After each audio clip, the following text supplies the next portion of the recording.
जय गणेश गिरिजासुवन मंगल मूल सुजान कहत अयोध्या दास तुम देव अभय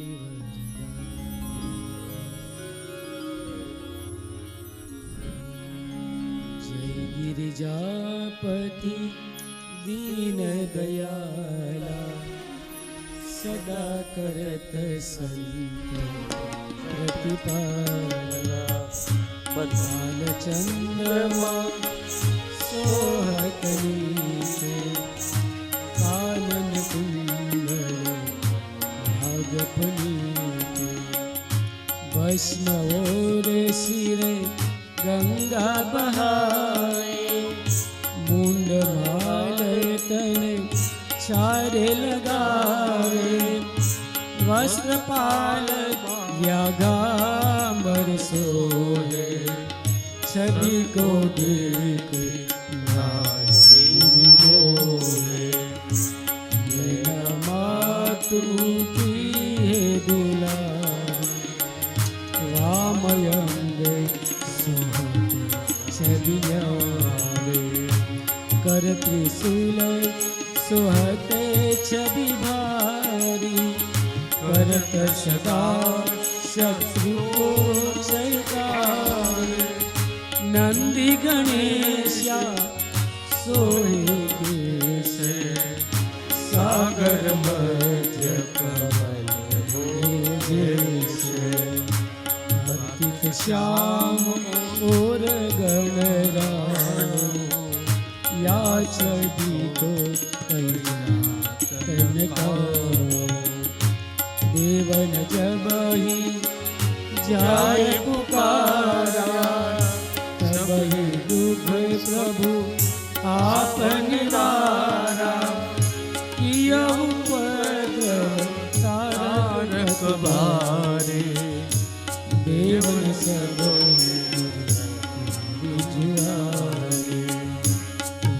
शरण आप पटाले लयन मारी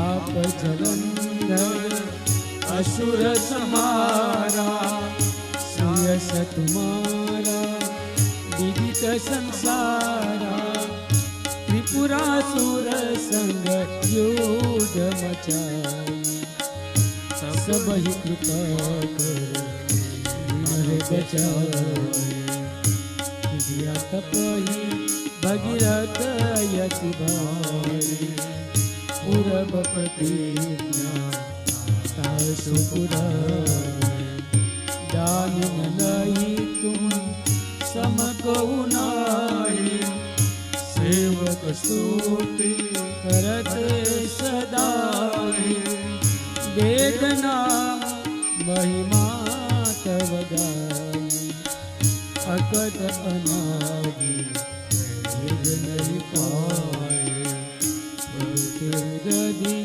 मंथन में ज्वाला जरे सुरासुर किन्ह दयाला करी सहाय नीलकंठ तव नाम गाये पूजन रामचंद्र जब के जित शन गिरना सहस्र कमल में हो रहेगा कि नहीं परीक्षा तब ही मुरारी एक कमल प्रभु राखे जोई कमल नयन पूजन चर सोई कठिन भक्ति देखी प्रभु शंकर भय प्रसन्न इच्छित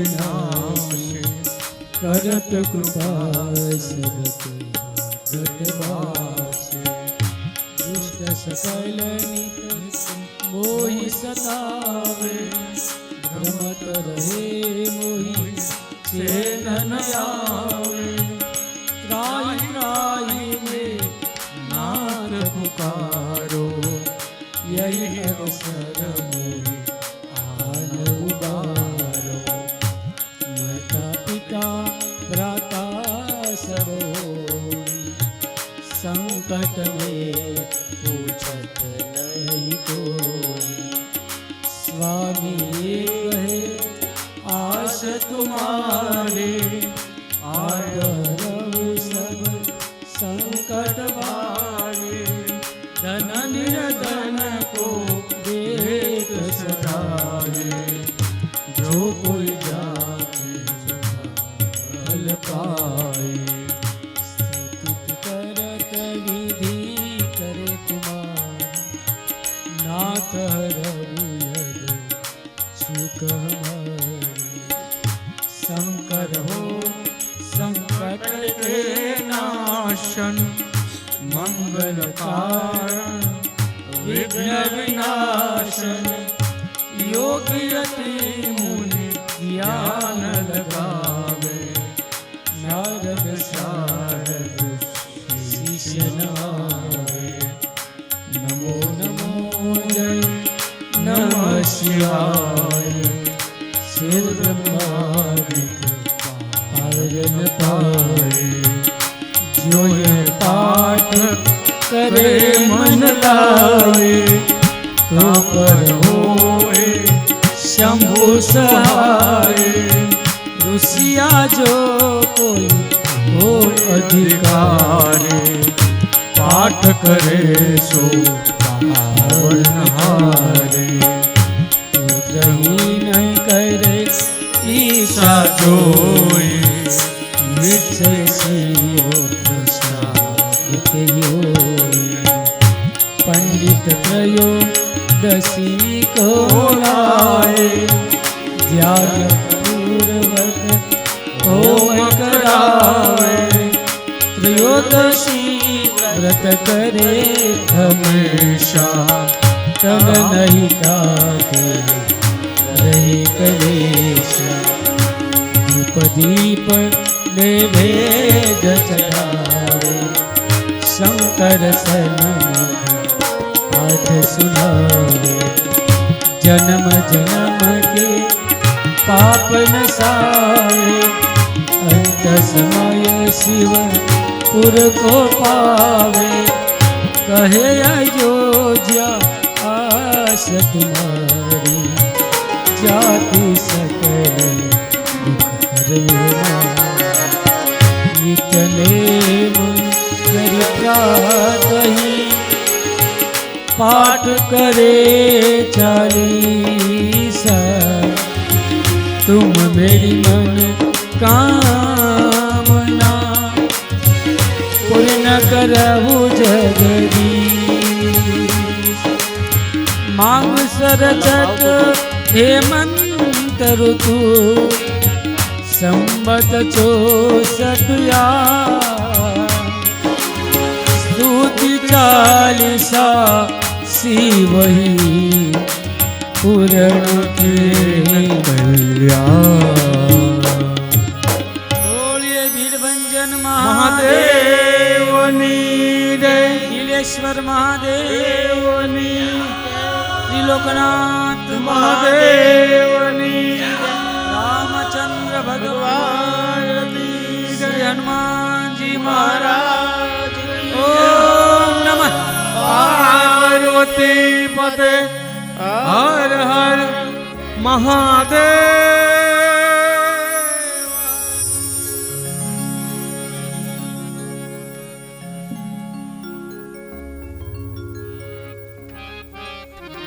ओम नमः शिवाय।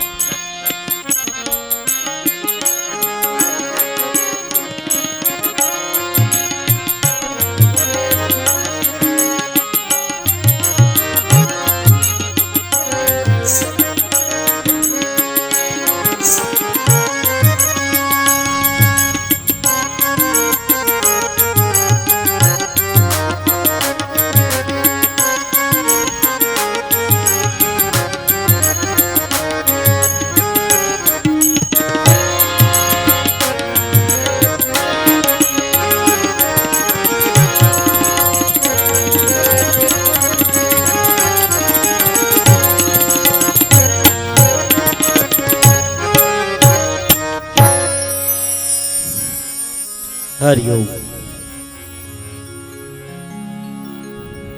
ત્રિલોકનાથ મહાદેવ ના સાનિધ્યમાં આમ તો કોઈ પણ જગ્યાએ કથા કરીએ એટલે તીર્થ બની જ જાય છે, પણ મહાદેવનું મંદિર નજીક હોય અને એની બાજુમાં એ પાછી શિવ કથા, અને એ શિવ કથા થતી હોય સાહેબ, એટલે આપણે બધા ખૂબ ભાગ્યશાળી છીએ. અને ત્રિલોકનાથ મહાદેવ કેટલાય લોકોની મનોકામના પૂર્ણ કરી છે, અને કેટલાય લોકોનું એ આસ્થાનું કેન્દ્ર છે સાહેબ. તમે શ્રદ્ધાથી તમે ભજો એટલે મહાદેવ તમને જવાબ આપે ને આપે ને આપે. એમ કહેવાય કે નર્મદાના હર કંકર શંકર.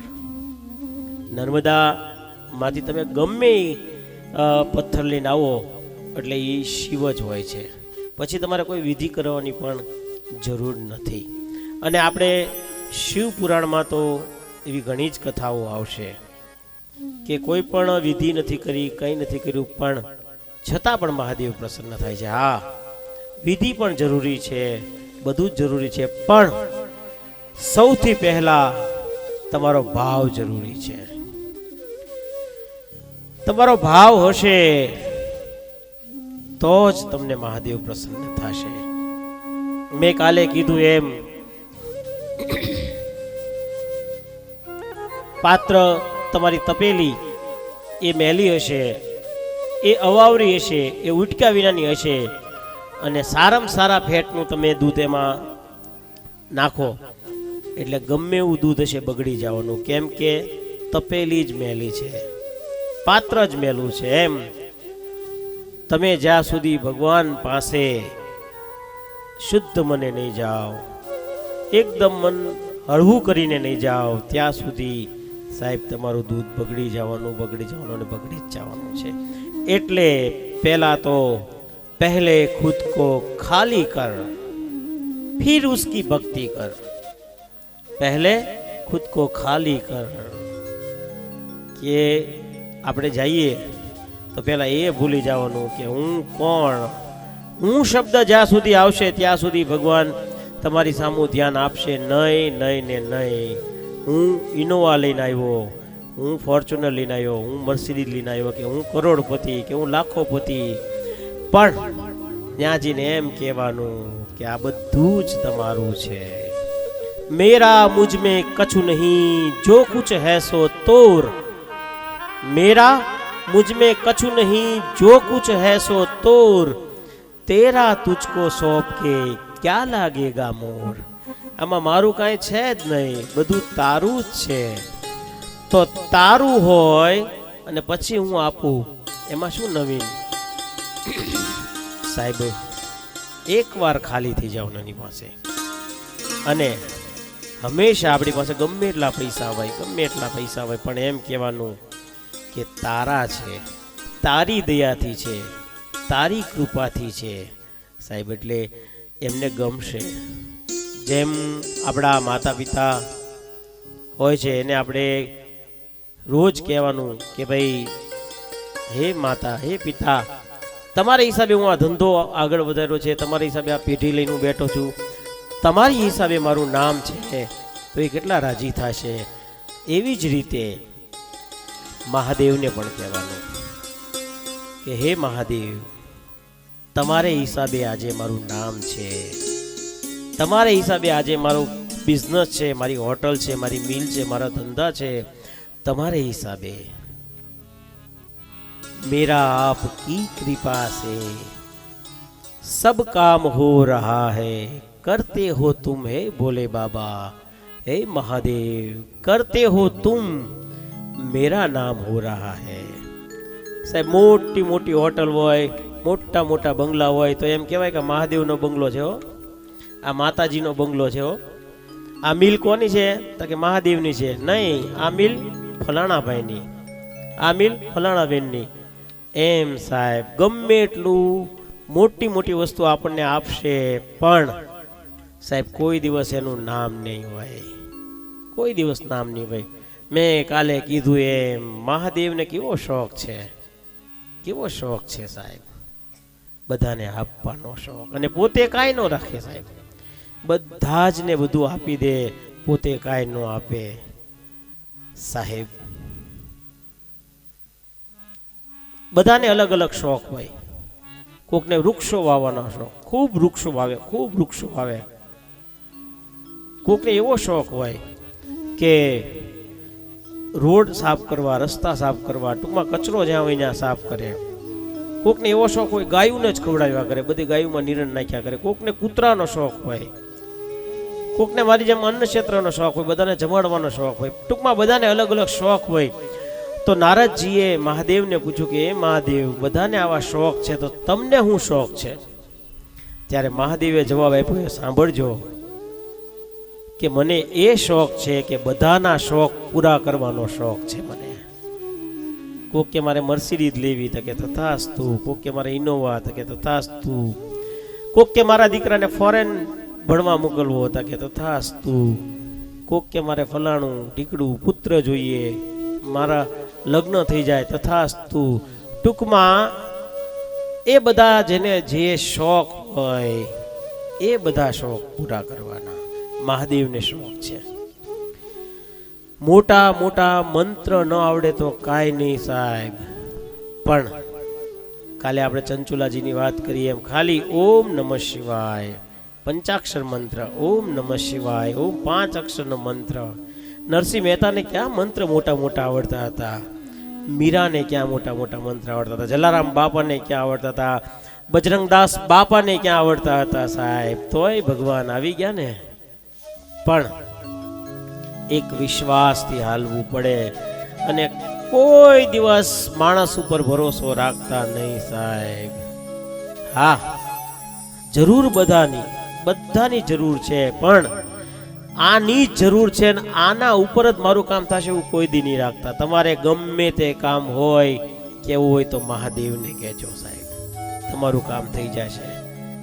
મહાદેવને કહેજો, માણસને કહેતા નહીં સાહેબ. કેમ કે કોઈ પણ માણસ હોય, કોઈ પણ માણસ હોય, આજે નહીં તો કાલે તમને કહેશે ને કહેશે કે મેં તારું આ કામ કર્યું તું, હો મેં તારું આ કામ કર્યું તું સાહેબ. બીજાની વાત તો નહીં કરું, પણ મારી ખુદની વાત કરું કે મેં અન્ન ક્ષેત્ર શરૂ કર્યું ત્યારે મેં મહાદેવને કીધું હતું કે હે મહાદેવ, એક સારું કામ લઈને બેઠો છું, સારું કામ કરવું છે.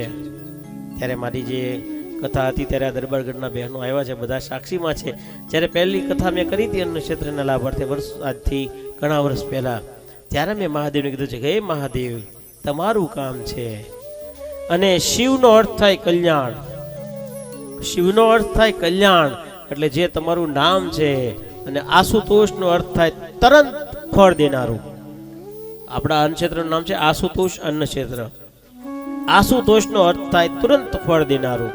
એટલે મેં કીધું હે મહાદેવ, તમને તમારા નામ ઉપર કર્યું છે અને તમારે જ કરવાનું છે. એક ભાઈ મને કીધું કે બાપુ 365 દિવસના દાતા, 365 દિવસના દાતા મારું નામ રાખો. જેમ આપણે બોર્ડિંગ ને કરીએ એટલે ધર્મિષ્ઠાબેન, બોર્ડિંગ ને કરીએ આપણે એટલે કે ભાઈ 25 લાખ રૂપિયા આપો તો ફલાણા ભાઈનું નામ જીતેન્દ્રભાઈ બોર્ડિંગ, કે ફલાણા બેનનું નામ.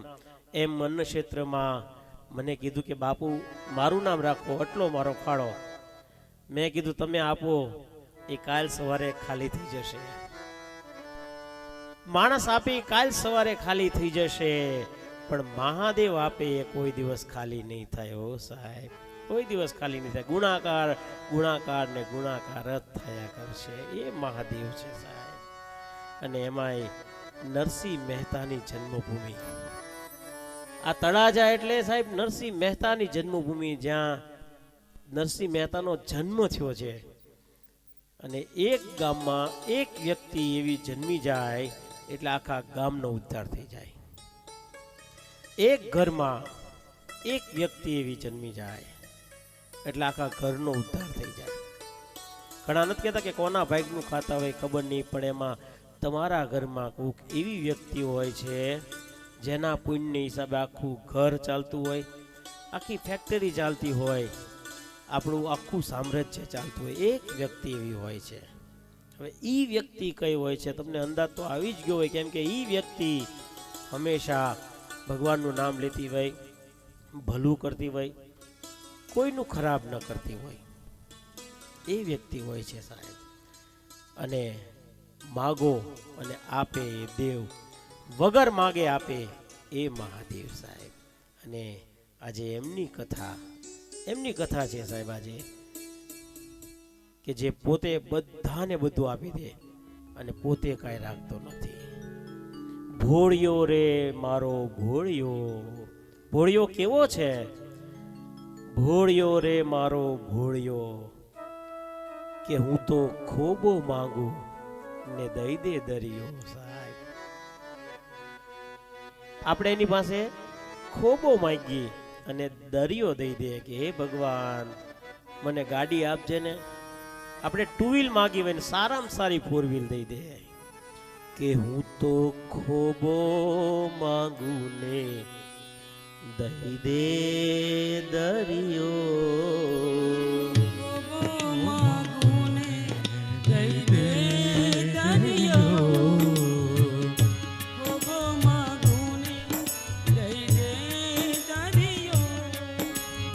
ખોબો માંગુ ને દઈ દે દરિયો. ભોળિયો રે મારો ભોળિયો, કે હું તો ખોબો માંગુ ને દઈ દે દરિયો. ખોબો માંગુ ને દઈ દે દરિયો. ભોળિયો રે મારો ભોળિયો, તું ખોબો માંગુ ને દઈ દે દરિયો. ખોબો માંગુ ને દઈ દે દરિયો.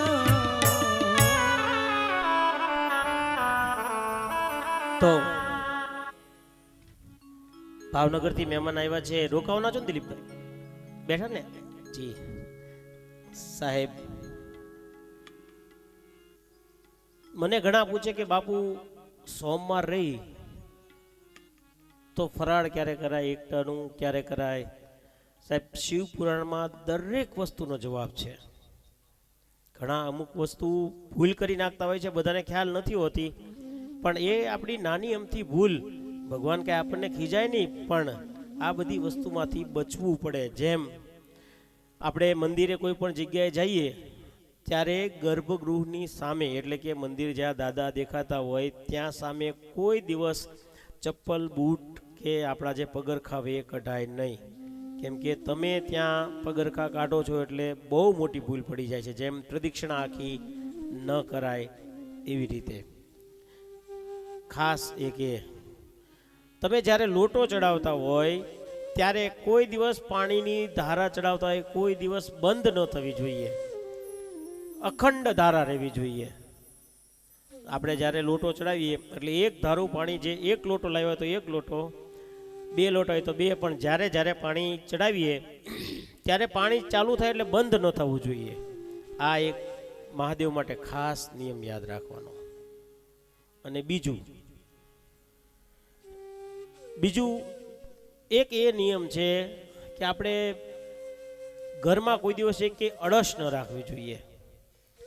ઘણા એવું કે બાપુ અમારે તો બહુ સારું છે, પણ તમને એ નથી ખબર કે કદાચ તમારે 10,000નો ધંધો હશે તો 20નો થવાનો અને 10નો થાય છે. દાખલા તરીકે એક વાળ, બૈરવને ખૂબ ખરાબ ટેવ છે, વાળ ઘરમાં સાચવી રાખે, ઓલા 5-25 રૂપિયા લેવા આવે, એક કોઈ દિવસ એ નહીં સાચવાના. એક બીજું, જે ચપ્પલ આપણે પહેરતા ન હોય એ ક્યારેય ઘરમાં રાખવાની. ચપ્પલ તરત વાસી થઈ જાય એટલે નાખી દેવા. એક વાસી ખોરાક કોઈ દિવસ ઘરમાં ન રાખવો.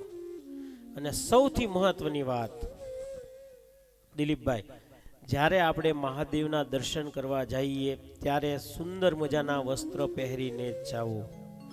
હા, એક છે હોય જ નહીં તો વસ્તુ અલગ છે, પણ એવું કોઈ દિવસ શક્ય જ નથી. બાકી મેં બહુ જોયું છે કે મહાદેવના મંદિરે દર્શન કરવા આવે ત્યારે જે ગંજી પહેરીને આવે, ગંજી કેટલું ફાટલું હોય છે. મેં જોયું છે શર્ટ ને કપડાં એકના એક જ રાખે. કેટલા આમ ટૂંકમાં આપણને ગમે નહીં જોવા. તમે કોઈક મોટા માણસને મળવા જાઓ, અંબાણી છે કે અદાણી છે કે, તો આમ કેટલા ટીપટોપ થઈને જાઓ. અંબાણીને મળવા જવું, અદાણીને ત્યાં જવું છે, ચાન્સ તો બહુ ઓછા ને લાગે, પણ જો લાગ્યો હોય તો કેટલા ટીપટોપ થઈને જાય છે. પણ સાહેબ આ અદાણી ને અંબાણી એની પાસે અણુમાંથી અણુ છે, અણુમાંથી અણુ છે સાહેબ. એટલે સાહેબ મહાદેવ પાસે જાઓ ત્યારે બહેનો સરસ તૈયાર થઈને જાય, ભાઈઓ પણ સરસ મજાના કપડાં પહેરીને જાય. અને બાકી તમે ત્યાં ઊભા રહેશો એટલે તન કી જાને મન કી જાને, જાને જીત કી ચોરી, ઉનકે આગે ક્યાં छिपाना, जिनके हाथ में जीवन मरण की डोरी. સાહેબ એની આગળ શું છુપાવવાનું? ત્યાં જઈને ખાલી ઊભા રહેશો એટલે તરત જ બધું કહી દેશે કે આને આની જરૂર છે, આને આની જરૂર છે.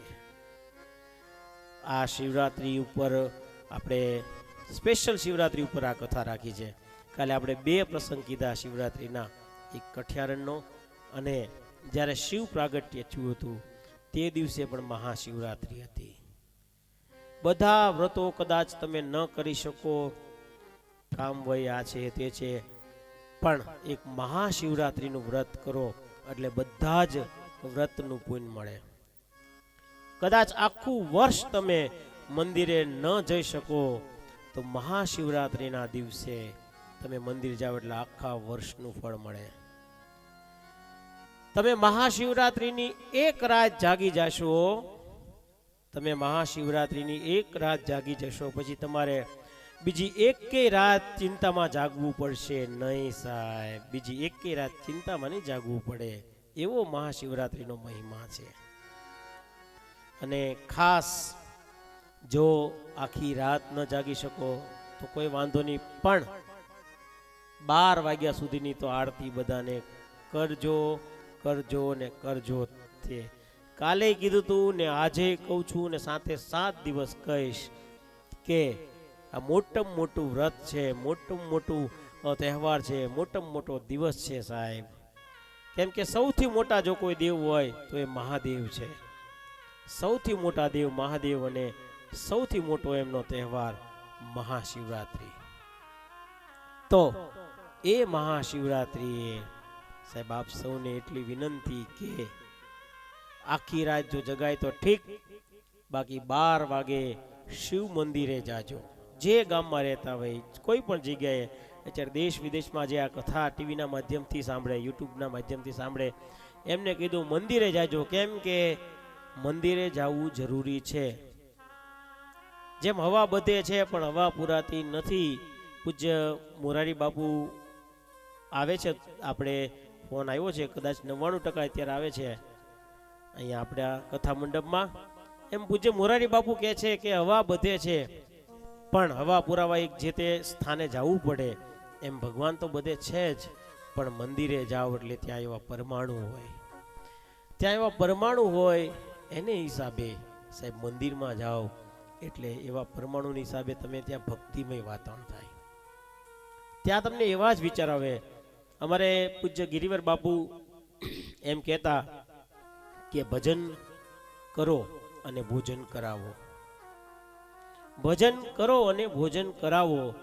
સાહેબ છેલ્લા 45 વર્ષથી અમે બટુક ભોજન કરતા હતા અને બધાને કરાવ્યું ખૂબ. પણ પછી જે તે સમયે છોકરાઓને એવું મહત્વ હતું કે જમવા આવતા બધા, પણ પછી યુગ ફરી ગયો આખો એટલે છોકરા કોઈ જમવા આવતા નહીં. પછી મને વિચાર આવ્યો, પછી અમે સ્કૂલે મોકલવાનું પણ શરૂ કર્યું, પણ ત્યાંય વાલીઓ ફરિયાદ કરવા માંડ્યા કે ગળ્યું ખાધું એટલે શરદી થઈ ગઈ, ઉધરસ થઈ ગઈ. પછી બાપુ નારાજ થઈ ગયા. ત્યારે એકવાર એવું થયું કે અમારે એક જમણવાર હતું અને દિલીપભાઈ શાક વધ્યું અને અમે તે ઝૂંપડપટ્ટીમાં શાક દેવા ગયા. તો એ શાક કોરે કોરું એ લોકો બે મોઢે ખાવા માંડ્યા. અને મને વિચાર આવ્યો કે કોરે કોરું શાક ખાઈ જતા હોય તો એને ભૂખ લાગી હોય ત્યારે ને તમારે જે વસ્તુ તમારી પાસે ન હોય ને એની બહુ કદર હોય. દાખલા તરીકે તમારી પાસે ટુ વ્હીલ ન હોય તો તમને એમ થાય ટુ વ્હીલ આવી જાય, ટુ વ્હીલ. ફોર વ્હીલ આવી તો એમ જાય કે ફોર વ્હીલ. તમારી પાસે જે વસ્તુ ન હોય ને એની તમને બહુ કદર હોય અને એ આવી ગયા પછી આપણને ન હોય. હું ભાવનગર જાઉં એટલે આ ગરીબ છોકરાઓને અમે દર મહિને 4-5 વાર રમકડા દઈએ દાતાઓ તરફથી. તો રમકડા લેવા ત્યાં હોલસેલમાં જઈએ, પછી 2 જેવું વાગી જાય અને પછી મારા બેન ત્યાં છે, વન્ના બેન, ત્યાં જમવા જઈએ. પછી ગરમા ગરમ એ બનાવી રાખે અને હું જમું. પછી હું એમ કહું કે મારા મમ્મીને કે આવું જમવાનું તમે કેમ નથી બનાવતા? પછી મને કંઈક બેટા તને ભૂખ લાગી હોય ને એટલે એ જમવાનું વધારે સારું લાગે.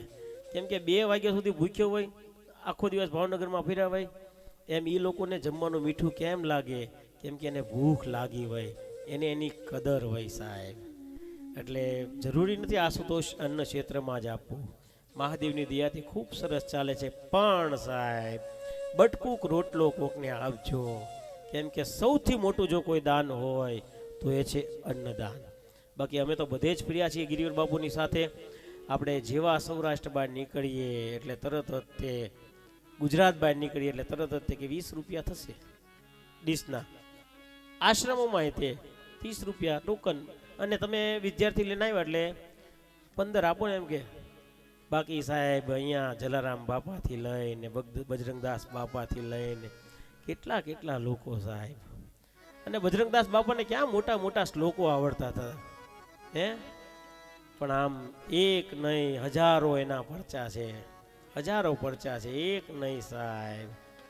ઈશ્વરના જ અવતાર કહેવાય આ બધા. પણ કોઈ દી જોયું તમે બજરંગદાસ બાપાએ મોટા મોટા સોનાના હાર પહેર્યા હોય, મોટી મોટી વીંટી પહેરી હોય? એનો મતલબ એ નથી હું કહું એટલે કોઈએ પહેરવું નહીં. કાલે આપણે વાતથી પહેરાય, પણ સોના જેવું જીવન પણ જીવવું પડે. સોનું પહેરો એની વારે વાંધો નહીં, સોનું તો પહેરાય જ, પણ સોના જેવું જીવન પણ જીવવું પડે સાહેબ. ત્યારે તમે સોનાને લાયક થાવ. તો આજે બીજા દિવસે કથામાં આપણે પ્રવેશ કરીએ છીએ. ત્યારે દક્ષ રાજા એ બ્રહ્મા પાસે જાય છે અને બ્રહ્માને જઈને એમ કે છે કે મારે દીકરી માટે તપ કરવું છે. ત્યારે બ્રહ્મા ખૂબ રાજી થાય છે કે દીકરી માટે તપ કરવું છે? દીકરાઓ માટે તો બધા કરે જ છે, પણ દીકરી માટે તપ કરવું છે? મારે અન્ન ક્ષેત્રમાં જમણવાર આવે ને તો એમ કે બાપુ મારા દીકરાનું જમણવાર કરી નાખજો ને, જન્મદિવસ ભાઈ આખા વર્ષના લખાવી નાખે. સારું કહેવાય, એમને પ્રણામ છે. પણ બહુ ઓછા લોકો હોય છે જે દીકરીના જન્મદિવસ ઉપર જમણવાર આપે છે. નથી આપતા એવું નહીં, બહુ ઓછા લોકો હોય છે. મારે પોતાની પ્રાઇવેટ સ્કૂલ છે. બાપુ મારો દીકરો છે ને બહુ હોશિયાર છે, દીકરીનું એવું મારી દીકરી બહુ હોશિયાર છે, દીકરાનું એડમિશન લઈ લો ને. સાહેબ મને ખબર હોય દીકરી કેટલી હોશિયાર છે, પણ એને વેમ છે કે મને આ લાલો સાચવશે. સાહેબ તમે દીકરીને સાચવશો ને એટલે માતાજી રાજી થશે હો સાહેબ, માતાજી રાજી થશે. જેટલું તમે દીકરીને આપશો એટલું માતાજી રાજી થશે. પછી કોઈ પણ વર્ણ હોય, કોઈ પણ ધર્મ હોય, પણ જે દીકરીને સાચવે, કેમ કે દીકરી જેમ જેમ મોટી થાય ને એમ એમ એને એના પિતાની ચિંતા વધતી જાય છે, અને દીકરો જેમ જેમ મોટો થાય એમ એને એના પિતાની ચિંતા ઘટતી જાય છે. બધા એવા નથી હોતા સાહેબ, બધા એવા નથી હોતા, પણ આ મોટા ભાગની વાત થાય છે. તો દીકરી મારી લાડકવાઈ, લક્ષ્મીનો અવતાર. દીકરી મારી લાડકવાઈ, લક્ષ્મીનો અવતાર. એ સુવે તો રાત પડે ને જાગે તો સવાર. દીકરી મારી લાડકવાઈ, લક્ષ્મીનો અવતાર. એ સુવે તો રાત પડે ને જાગે તો સવાર.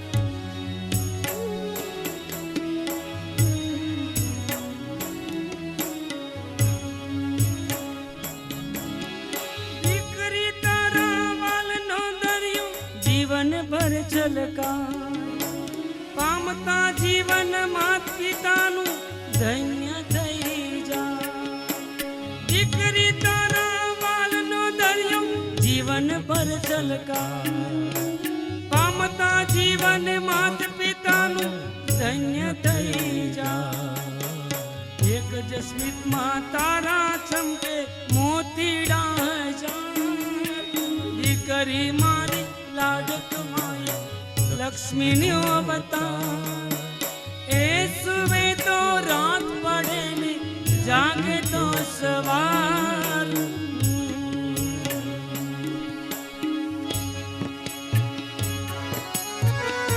હે મહાદેવ એક તાળી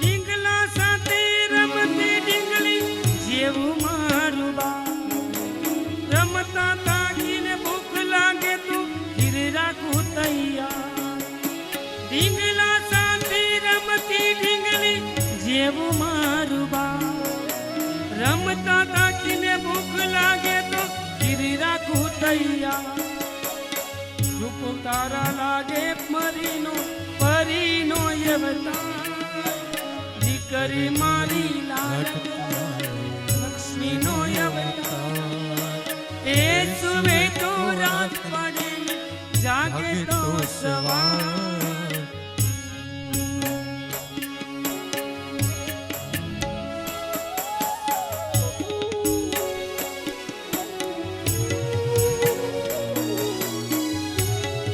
હે મહાદેવ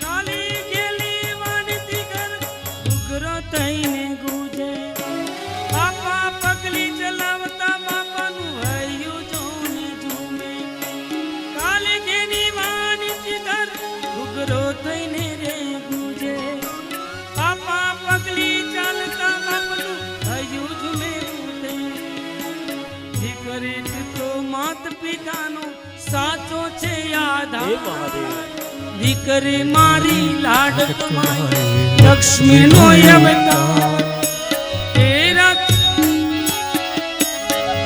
સુવે તો રાત પડે ને જાગે તો સવાર હૈયાના છેલ્લે એકની દોરી બાંધુ તને ઝૂલાવું હાલરડા રેશમી રજાઈ તને ઊંધો દેવો ડાળી હૈયાના ઝૂલે એકની દોરી બાંધી તને ઝૂલાવું હાલરડાની રેશમ રજાઈ તને ઓઢાડી પાવન પગલે તારો મારો ઉજળો છે સંસાર દીકરી મારી લાડક મારી લક્ષ્મીનો અવતાર એ સુવે તો રાત પડે ને જાગે તો સવાર દીકરી મારી લાડક મારી લક્ષ્મીનો અવતાર એ સુવે તો રાત પડે ને જાગે તો સવાર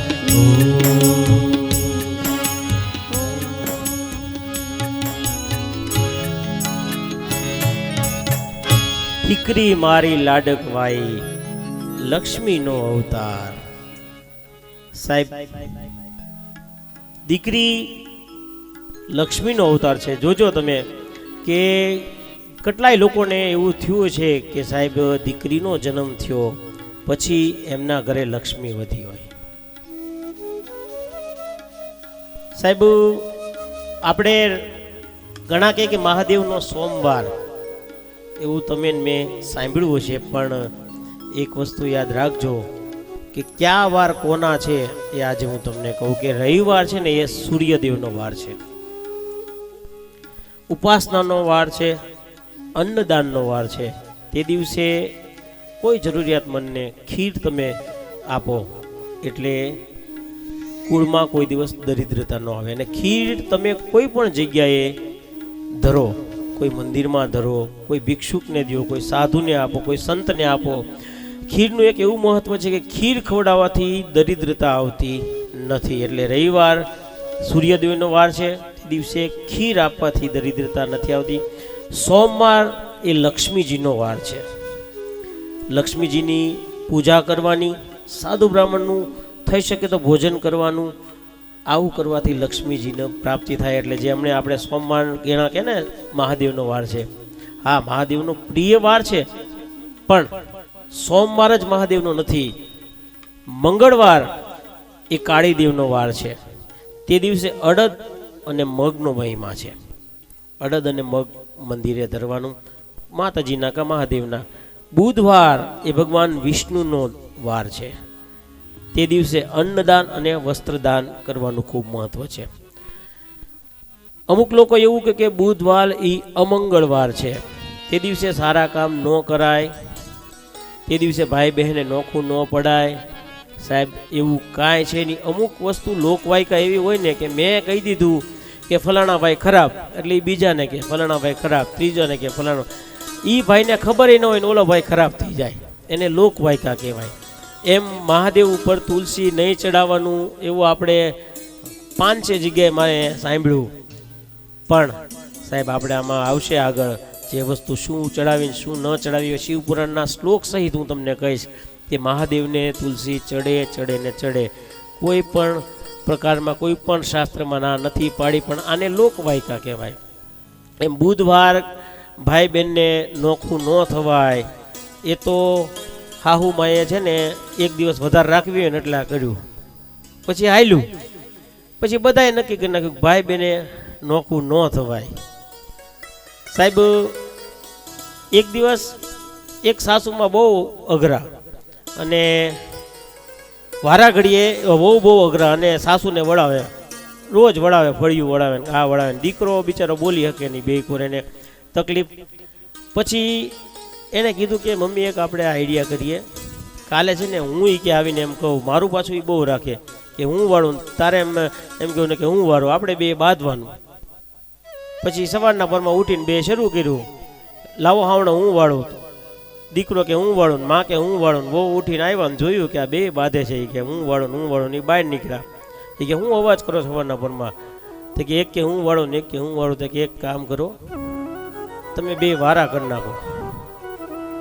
વાળવાના, પણ એને તો ન જ વાળવું. આપણી વચ્ચે પરમ પૂજ્ય આત્માનંદજી સરસ્વતી પધાર્યા છે. ખૂબ જોરદાર તાળીથી એમનું આપણે સ્વાગત કરીએ.